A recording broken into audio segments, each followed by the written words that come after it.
Hello बच्चों, good morning. देखिए, कल हम लोगों ने क्वथनांक में उन्नयन किया था, ठीक है ना। याद होगा, क्वथनांक में उन्नयन। तो क्वथनांक में उन्नयन जो है, जो भी हमारे कुछ पॉइंट रह गए थे उसके आगे चर्चा करेंगे। तो हमारा जो है नियम हो चुका था, क्वथनांक में उन्नयन क्या नियम हो चुका था। तो उसमें जो है हम लोगों ने नियम को देख लिया था। अब हम लोग क्या करेंगे, अगली हेडिंग है मोलल उन्नयन स्थिरांक। मोलल उन्नयन स्थिरांक। मोलल उन्नयन स्थिरांक, इस पे चर्चा करेंगे हम लोग। इसको देखेंगे आज कि मोलल अवनमन स्थिरांक क्या होता है, ठीक है ना। मोलल उन्नयन स्थिरांक, ओके। मोलल मतलब 1000, ठीक है ना। मोलल का मतलब 1000। तो किसी विलायक के 1000 ग्राम, किसी विलायक के 1000 ग्राम में किसी अवाष्पशील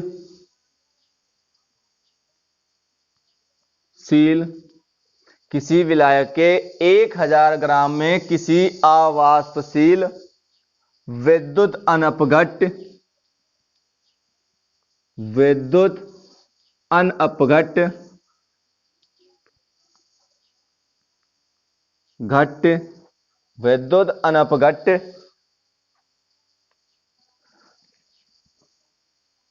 का एक मोल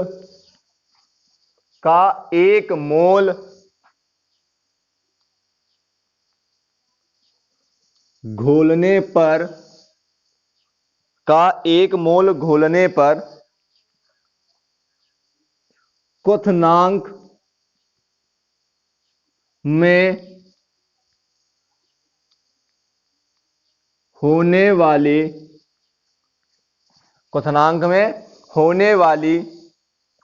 वृद्धि को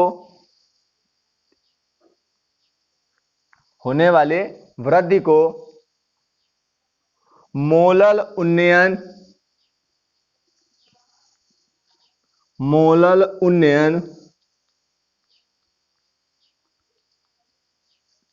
स्थिरांक कहते हैं,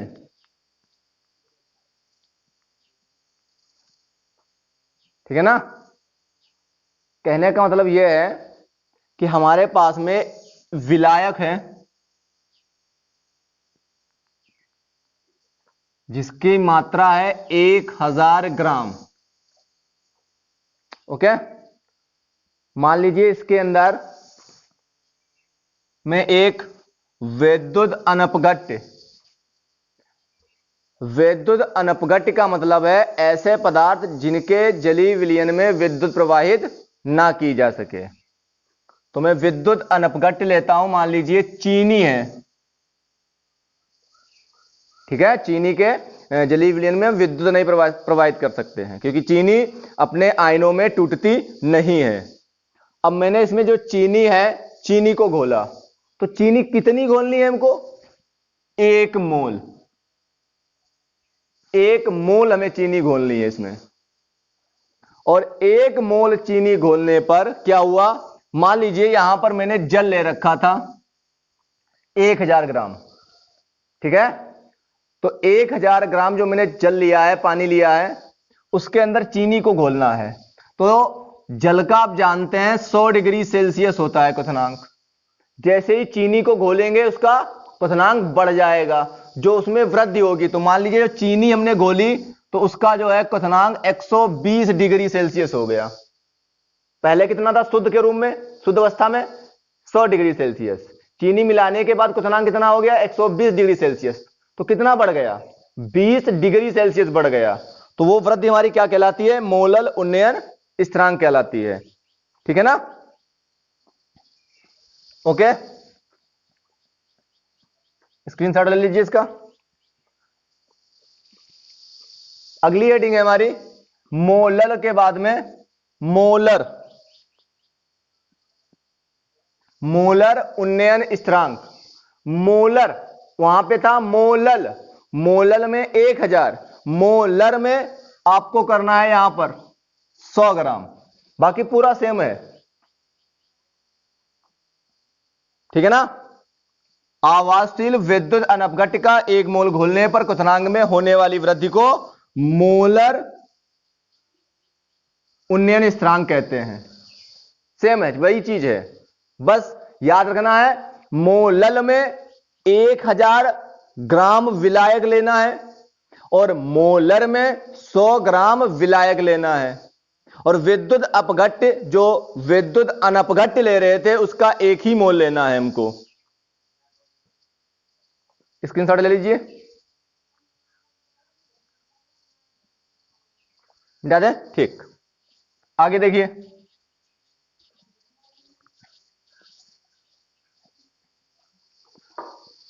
इसका ग्राफ देखिए,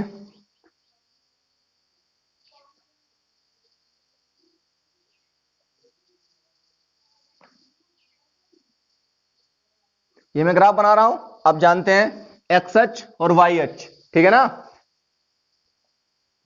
तो ये जो है वाष्प दाब को दिखाएगा वाई अक्ष, और जो एक्स अक्ष है हमारा वो ताप को दिखाएगा, टी दिखाएगा, ठीक है। चलिए, तो हमने पहले क्या लिया था, शुद्ध विलायक लिया था, ये मान लीजिए उसका शुद्ध विलायक का ये था हमारा, ठीक है ना। तो जैसे जैसे हम ताप बढ़ाएंगे उसका वाष्प दाब बढ़ेगा, और वाष्प दाब यहां पे कितना है 1 एटीएम, इस पॉइंट पे 1 एटीएम। तो आप जानते हैं कि एक द्रव वाष्प में या गैस में कब बदलेगा, जब उस द्रव का जो वाष्प दाब है वो 1 एटीएम हो जाएगा। तो मैंने टेम्परेचर बढ़ाना शुरू किया, बढ़ाते गए बढ़ाते गए बढ़ाते गए बढ़ाते गए बढ़ाते गए, देखिए यहां पर आ गए, मतलब 1 एटीएम हो गया हमारा, जो वाष्प दाब है वो 1 एटीएम हो गया। इससे ऊपर जाएंगे तो हमारा जो है कि तुरंत क्या बनने लगेगी, 1 एटीएम से अगर ज्यादा हो गया, देखो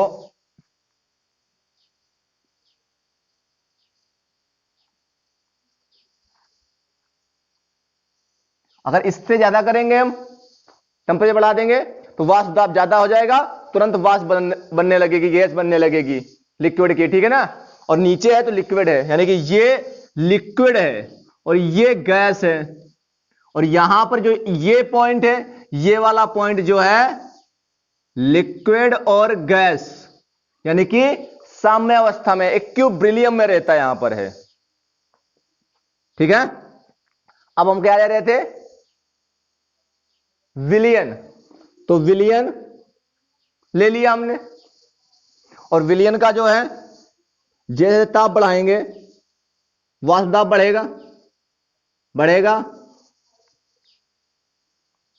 1 एटीएम हो गया, जैसे ही 1 एटीएम हुआ तुरंत वाष्प में, तो यहां पर ये लिक्विड है जबकि ये गैस है, और ये इक्विलिब्रियम है, लिक्विड और गैस, मतलब ऐसे है, लिक्विड भी है और गैस भी है, लेकिन अगर थोड़ा सा भी अगर आपने टेम्परेचर बढ़ा दिया तुरंत गैस बनने लगेगी, ऐसी स्थिति वहां पर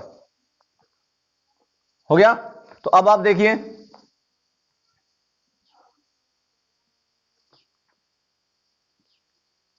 सीधे मिला लीजिए, तो यहां पर आप जानते हैं कि ये वाला जो है ए है, विलायक बोला ना, विलायक के लिए ए और विलयन के लिए ए बी। तो विलायक का जो है टेम्परेचर क्या बोला था मैंने, TB1, और विलयन के लिए TB2। इनके बीच में जो ये अंतर है, ये इस अंतर को मैंने क्या बोला था, डेल्टा टी बी। ग्राफ बन गया, अब बना लीजिए।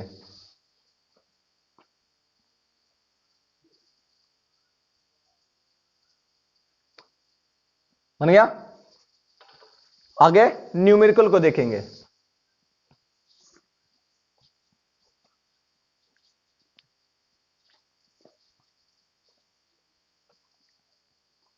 न्यूमेरिकल देखिए, पहला न्यूमेरिकल है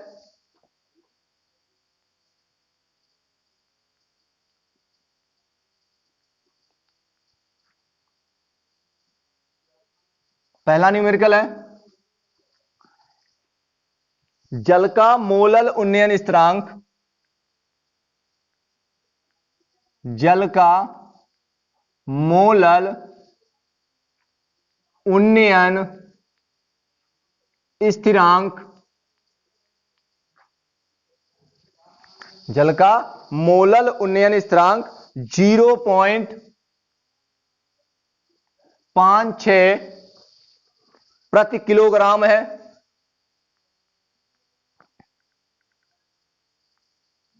प्रति किलोग्राम है। 6 ग्राम यूरिया,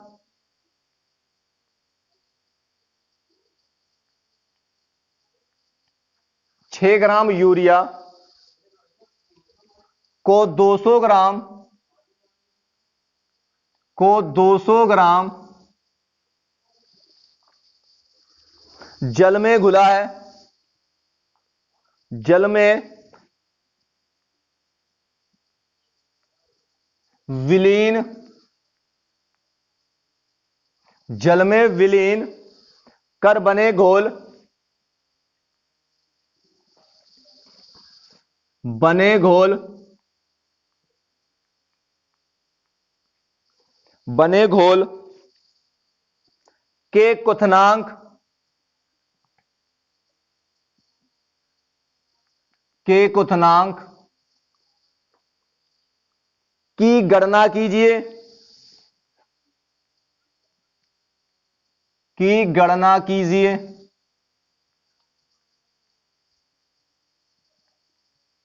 ये हमारा क्वेश्चन दे रखा है, ठीक है ना।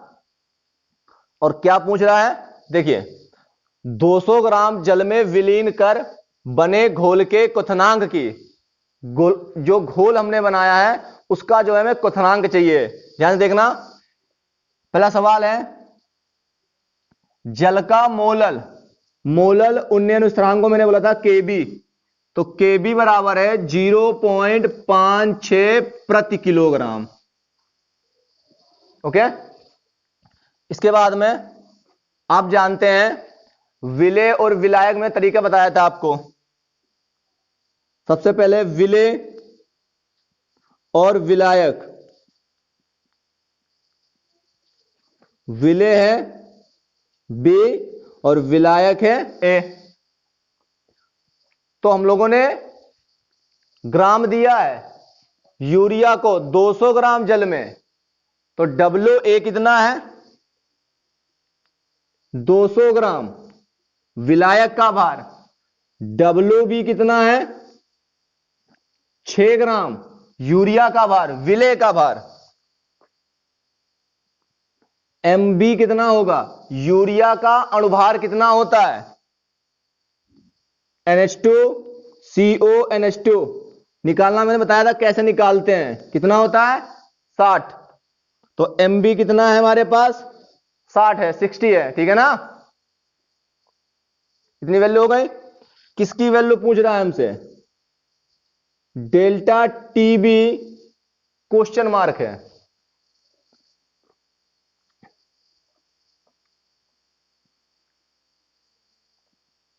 सूत्र बताओ, क्वथनांक में उन्नयन, क्वथनांक में उन्नयन के सूत्र से डेल्टा TB बराबर KB इंटू WB इंटू 1000 बटे में MB इंटू में WA ग्राम में।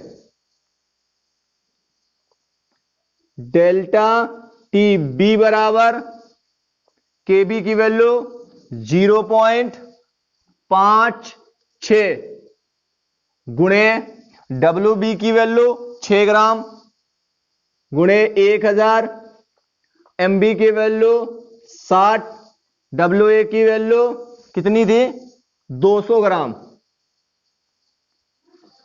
2 0 3 3 0 ये आपके कैंसिल, 6 से 6 कैंसिल, 2 1 कम 2, 2 दूनी 4, 2 अट्ठे 16। डेल्टा TB बराबर 0.28 0.28 हो गया। 0.28 हो गया। 0.28 डिग्री सेल्सियस निकला। हमसे पूछा गया है घोल के क्वथनांक, तो जो हमने घोल बनाया है उसका क्वथनांक कितना होगा, ठीक है ना, उसका क्वथनांक कितना होगा, तो उसका क्वथनांक निकाल लेते हैं हम लोग। करें, ये देखिए यहां पे जगह खाली है, ये मैं यहां कर देता हूं।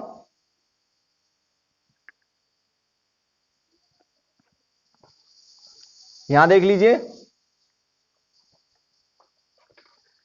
यहां पे देखिए आपने पढ़ा था डेल्टा TB बराबर, नहीं दिख रहा है, यहां देखिए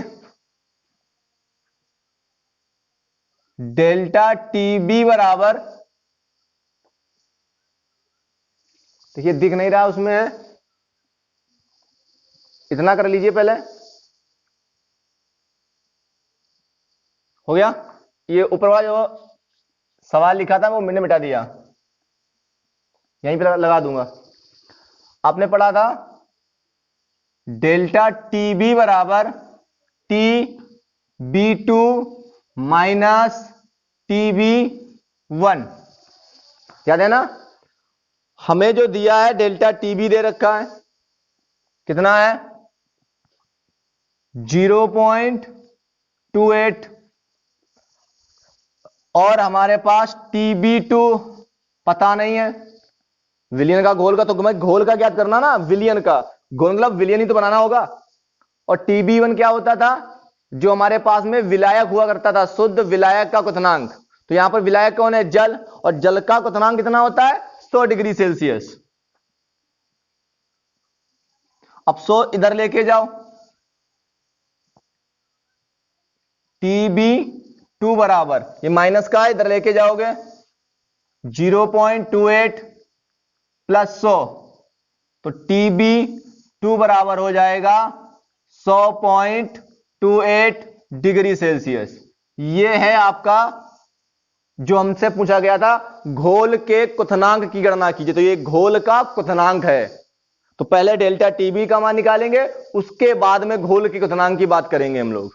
हो गया, ठीक है ना, नोट कर लीजिए। नेक्स्ट देखिए न्यूमेरिकल,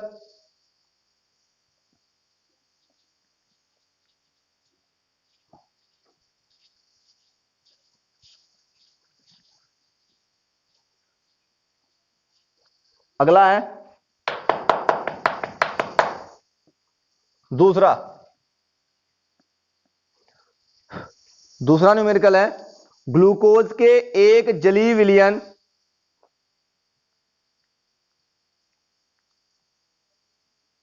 ग्लूकोज के एक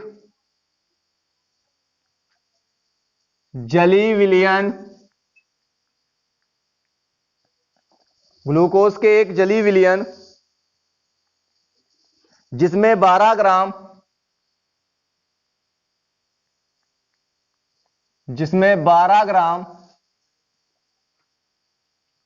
glucose,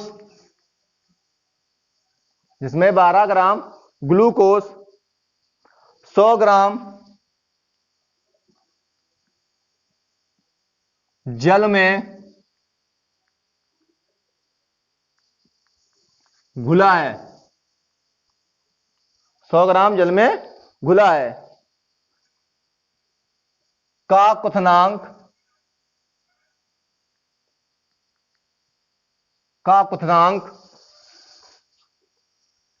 100.34 degree Celsius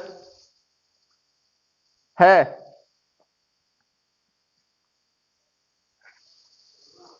degree Celsius है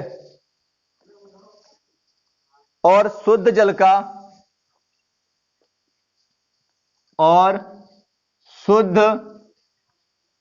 का क्वथनांक 100 डिग्री सेल्सियस है। जल के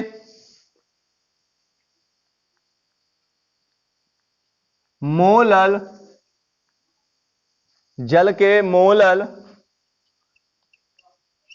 उन्नयन स्थिरांक की गणना कीजिए। हमें इसकी गणना करनी है, किसकी? केबी की। तो उसमें कौन कौन सी वैल्यू दे रखी है? तो ये तो आप कर सकते हो ना, क्या लिखेंगे? विले बी विलायक ए, और बी कौन है? ग्लूकोज। ए कौन है? जल। WA कितना है? 100 ग्राम। WB है 12 ग्राम। सवाल में देखते जाइए, सब सवाल में वैल्यू लिखी है। 12 ग्राम ग्लूकोज, 100 ग्राम जल। MB ग्लूकोज का अणुभार 180 होता है और फार्मूला होता है 66H12O6। निकाल लेना। डेल्टा TB आपने पढ़ा था, TB2 माइनस TB1, याद है? आपको वैल्यू दे रखी है इन्होंने, TB, डेल्टा TB। TB2 क्या था? विलयन का क्वथनांक। तो विलयन का देखो बेटा, 100 ग्राम जल में घुला है, का क्वथनांक 100.34 डिग्री सेल्सियस। विलयन का क्वथनांक 100.34 माइनस TB1 जल, यानी कि विलायक का क्वथनांक। विलायक कौन है? जल का क्वथनांक 100 डिग्री सेल्सियस। डेल्टा TB बराबर घटाने पर 0.34 डिग्री सेल्सियस। क्वथनांक के उन्नयन के सूत्र से क्या था फार्मूला? डेल्टा TB बराबर KB इंटू WB इंटू 1000 बटे MB इंटू WA ग्राम में। डेल्टा TB की वैल्यू दे रखी है 0.34, KB की वैल्यू ज्ञात करनी है, WB की वैल्यू आपको 12 ग्राम है, इंटू में 1000, MB की वैल्यू 180 है और WA की वैल्यू है 100। ये 3 जीरो आपके कट जाएंगे इससे, सिद्धवन 12 और छतियां 18, 2 एकम 2, 2 एकम 2, 2 सत 14। इसके नीचे एक होगा, तिर्यक गुणा कराइए। तो KB बराबर 17 तियां 51 और 2 अंक के बाद दशमलव। KB बराबर 0.51 आया। हो गया? धन्यवाद। इसके आगे जो न्यूमेरिकल है, आप अपनी बुक से उदाहरण और सवाल जो भी दिए हैं अभ्यास कार्य में, वो आप देख के इसके लगाने हैं आपको और होमवर्क आपको सेंड करना है व्हाट्सएप पे।